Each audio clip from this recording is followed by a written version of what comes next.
रहेंगी और कहां पर आज आपको कमोडिटी में मौके मिलेंगे। सबसे पहले सोने चांदी के अपडेट के साथ शुरुआत कर लेते हैं। तो देखिए, अभी हम देख सकते हैं कि पिछले 2 दिनों में यहां पर अच्छी खासा एक बाउंस बैक, अच्छी सी तेजी यहां पर सोने और चांदी में नजर आई थी, लेकिन आज फिर से ऊपरी स्तरों से सोने और चांदी दोनों में ही दबाव नजर आ रहा है। M6 पर बात करें तो सोने का अप्रैल वायदा करीब 1,51,000 के करीब पहुंच गया है। $1,900 से ज्यादा की गिरावट यहां पर आई है। कॉमेक्स पर सोने का भाव $5,000 के नीचे आ गया है। $4,900 के लेवल पे इस वक्त कॉमेक्स पर सोने में कारोबार हो रहा है और करीब 1% की गिरावट यहां पर हावी है। अभी गिरावट क्यों आ रही है, इसके पीछे के क्या कारण है? तो देखिए, फेड की ओर से दरों में कटौती की उम्मीद अब थोड़ी कम हो गई है। जो नए फेड चेयरमैन आए हैं उनका इतना अग्रेसिव कोई आउटलुक नहीं है दरों में कटौती को लेकर। साथ ही फेड गवर्नर ने यह भी कहा है कि कटौती को कोई समर्थन नहीं है।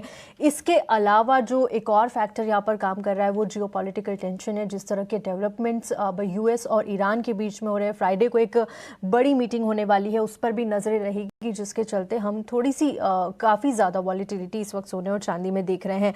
चांदी के लेवल्स की बात करें तो देखिए, यहां पर भी आज भारी गिरावट है, भारी वॉलेटिलिटी इस वक्त चांदी में हावी है। कॉमेक्स की बात करें तो करीब करीब 9%, 10% की गिरावट यहां पर आती हुई चांदी में नजर आ रही है। कॉमेक्स का जो भाव है वो अब $77 के पास यहां पर पहुंच गया है। चलिए, हमारे मेहमान, आज के मेहमान को भी अब शो में शामिल कर लेते हैं और इस वक्त कमोडिटी पर खास रणनीति बताने के लिए हमारे साथ आज है अखिलेश जैन। अखिलेश जी, गुड मॉर्निंग, स्वागत है आपका कमोडिटी एट 10 में। मैं तृप्ति बात कर रही हूं और सोने चांदी में सर फिर से यहां पर ऊपरी स्तरों से दबाव नजर आ रहा है। 2 दिन में अच्छी रैली हमने देखी, लेकिन आज फिर से देखिए कॉमेक्स पर करीब करीब 8 से 9% की गिरावट है। $77 के आसपास चांदी में कारोबार हो रहा है। वहीं सोने का भाव देखिए $5,000 से नीचे आ चुका है और 4,906 के लेवल पे कारोबार हो रहा है। M6 के लेवल्स की बात करें तो यहां पर भी कल के सेशन में हमने देखा था अच्छी तेजी थी, लेकिन आज फिर से गिरावट हावी होती हुई। क्या करना चाहिए इन लेवल्स पे? काफी वॉलेटाइल मार्केट दिख रहा है इस वक्त। Very good morning and thank you very much for having me.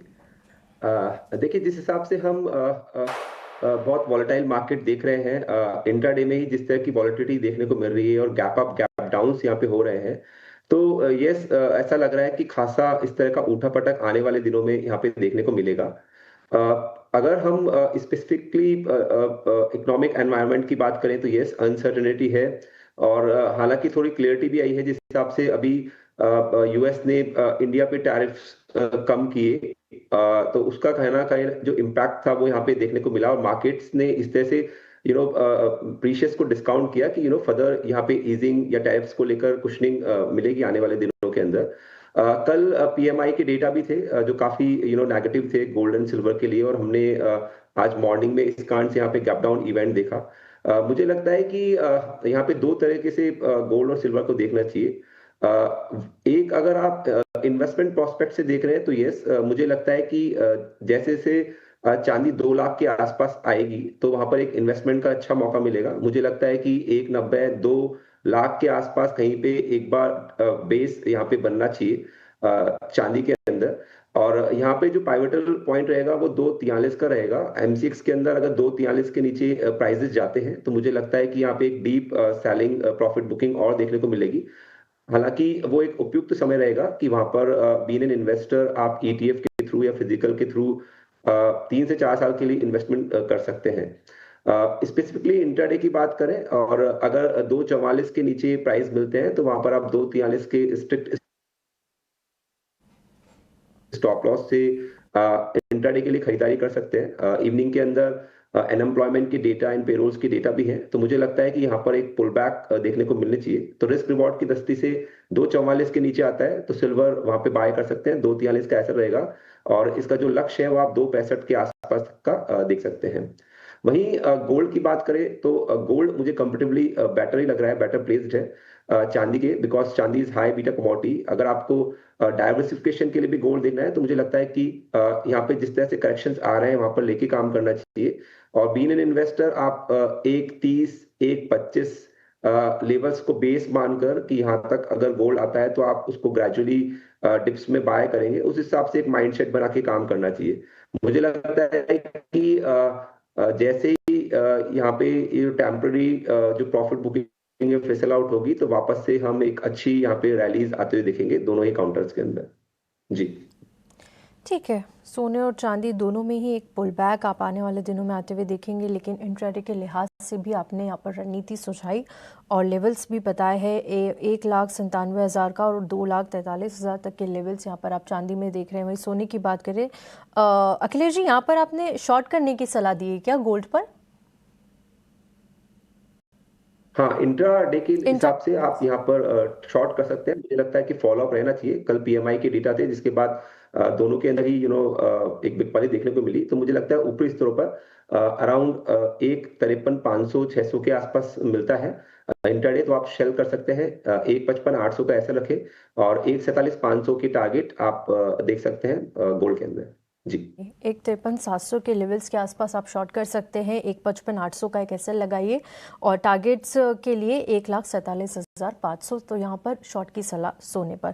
चलिए कच्चे तेल पर भी बात कर लेते हैं, क्योंकि काफ़ी वॉलेटाइल, तो देखिए पूरी कमोडिटीज़ में इस वक्त हमें वॉलेटिलिटी नज़र आ रही है। कच्चे तेल के लिए भी जो कंसर्न्स यहाँ पर लगातार बने हुए थे, अब तक वो ईरान और यूएस का बड़ा कंसर्न था, क्योंकि न्यूक्लियर डील को लेकर वहाँ पर लगातार बातचीत चल रही है। और आखिरकार अब यहाँ पर है कि फ्राइडे को एक मीटिंग होने वाली ओमान की जो राजधानी है मस्कट में, और वहाँ पर दो देशों के जो लीडर्स है वो मुलाकात करेंगे। अब क्या डेवलपमेंट्स और क्या आगे की बात यहाँ पर निकल कर आती है तो देखना होगा। लेकिन फिलहाल ब्रेंट यहाँ पर करीब 2.25% की गिरावट के साथ $67 के आसपास कारोबार कर रहा है। और WTI क्रूड में भी आप देख सकते हैं कि इस वक्त दबाव नजर आ रहा है, क्योंकि जो नए डेवलपमेंट्स उभर के आ रहे हैं उनकी वजह से काफी वॉलेटाइल मार्केट कच्चे तेल का भी बना हुआ है। इन लेवल्स पर क्या सलाह होगी और जो भी आउटकम या मीटिंग से निकल कर आता है उसके बाद कौन से लेवल्स आप यहाँ पर आते हुए देख रहे हैं? देखिए काफी एनवायरनमेंट डाइसी बना हुआ है क्रूड के अराउंड भी। मुझे लगता है कि बीइंग ए ट्रेडर यहाँ पर एक रेंज ध्यान में रखनी चाहिए 5600 नीचे की तरफ और ऊपर की तरफ 59। तो डिसिसिवली जब तक आइदर साइड यहाँ पर ब्रिश नहीं करता, हालांकि जो मोमेंटम है मुझे पॉजिटिव लग रहा है। 5900 के ऊपर यहाँ पे निकलता है तो एक अच्छी रैली यहाँ पे आने वाले दिनों में देखी जा सकती है, बट स्टिल मुझे लगता है कि ये डिसिसिव रेंज रहेगी। तो बीइंग अ ट्रेडर आप इसमें ऑप्शंस पे डील कर सकते हैं। 5750 का जो पुट एंड कॉल है वहां पर आप शॉर्ट करें। अराउंड 440 का प्रीमियम यहाँ पे अभी कलेक्ट कर सकते हैं। और मुझे लगता है कि जब तक क्लियरिटी नहीं है और जब तक ये रेंज ब्रिज नहीं करे तो इस तरह से आप इसमें अपनी पोजिशंस बिल्डअप कर सकते हैं। तो 5750 का पुट एंड कॉल दोनों सेल करें और इन लेवल्स का इंतजार करें। जब तक ब्रिज नहीं रखते होते तब तक आप इस स्ट्रेटेजी में बने रह सकते हैं। जी कॉल ऑप्शन में यहाँ पर आपने शॉर्ट की सलाह दी है। 5750 के ऑप्शन पर शॉर्ट की सलाह, प्रीमियम आपको 440 का यहाँ पर रखना होगा। चलिए कच्चे तेल की बात हो गई, लेकिन अखिलेश जी बेस मेटल्स में कल भी प्रेशर नजर आया और आज की बात करें तो देखिए यहाँ पर आज भी हम देख सकते हैं कॉपर में करीब 1.5% के आसपास की गिरावट है। 1227 के लेवल पे कारोबार हो रहा है। निकल में भी 2% से ज्यादा की गिरावट है। एल्यूमिनियम 1.5% तक गिरा हुआ है। क्या कुछ पसंद आ रहा है आपको बेस मेटल्स में, और इस गिरावट के पीछे आप कौन से बड़े कारण देख रहे हैं? यस, मुझे लग रहा है कि यहाँ पे फिसल आउट होना चाहिए। स्पेशली अगर अगर फिजिकल मार्केट्स देखें थोड़ा बहुत, तो कॉपर जो मार्केट्स चल रहे हैं फिजिकल वो थोड़ा सा डिस्काउंट में चल रहे हैं। तो मुझे लगता है कि कहीं ना कहीं डिमांड एंड से यहाँ पे इश्यूज हैं। मुझे लग रहा है कि यस अभी फर्दर करेक्शंस का यहाँ पे स्पेस है। स्पेसिफिकली अगर एक काउंटर की बात करें तो जिंक को यहाँ पे प्रेफर करूंगा। यहाँ पे आप सेल ऑन राइज की रणनीति रख सकते हैं। 322-23 के आसपास मिलता है तो वहां पर आप शॉर्ट करें। 326-50 के ऊपर का इसमें स्टॉप लॉस प्लेस करें और मुझे लगता है ग्रेजुअली 308 से लेकर 300 तक के लक्ष्य आने वाले दिनों में यहाँ पे देखने को मिल सकते हैं। तो उछाले पे सेल कर सकते हैं जिंक के अंदर।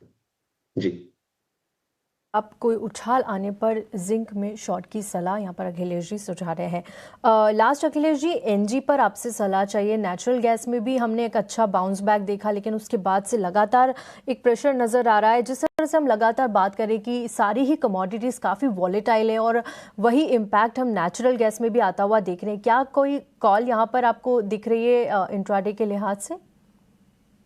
देखिए पिछले दिनों में काफी सिग्निफिकेंट करेक्शन यहाँ पे आता हुआ दिखा था और मुझे लगता है कि नीचे 295 के आसपास यहाँ पर एक बेस बन सकता है।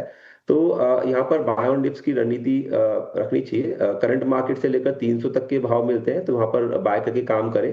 यहाँ पे 292 का इसमें स्टॉप लॉस प्लेस करें। मुझे लगता है ग्रेजुअली जो भाव है वो 350 से लेकर 381 तक के रेंज में 1 से 2 वीक के अंदर आते हुए देखने को मिल सकते हैं। तो बाय ऑन डिप्स की रणनीति नेचुरल गैस के अंदर रख सकते हैं जी। नीति आप एनजी में सुझा रहे हैं, और एक बार फिर से टारगेट्स आप बताएंगे एनजी के लिए? नेचुरल गैस के जो लक्ष्य है वो आप 350 और 381 तक के देख सकते हैं। 350 181 तक के लक्ष्य यहाँ पर आपको एनजी में आने वाले दिनों में दिख सकते हैं, और बाय ऑन डिप्स की रणनीति आप यहाँ से बनाकर चलिए इसी के साथ हम यहाँ पर इस शो को समाप्त करेंगे। अखिलेश जी, बहुत बहुत शुक्रिया आपका हमारे साथ जुड़ने के लिए और तमाम कमोडिटीज़ पर चर्चा के लिए। शुक्रिया। Thank you. चलिए इसी के साथ वक्त एक छोटे से ब्रेक का। ब्रेक के बाद हम अपना खास सेगमेंट मार्केट के महारथी लेकर आएंगे, जहां हमारे साथ जुड़ेंगे आज क्वेस्ट इन्वेस्टमेंट मैनेजर्स के CIO और पोर्टफोलियो मैनेजर राकेश व्यास। जल्द लौटते एक छोटे से ब्रेक के बाद।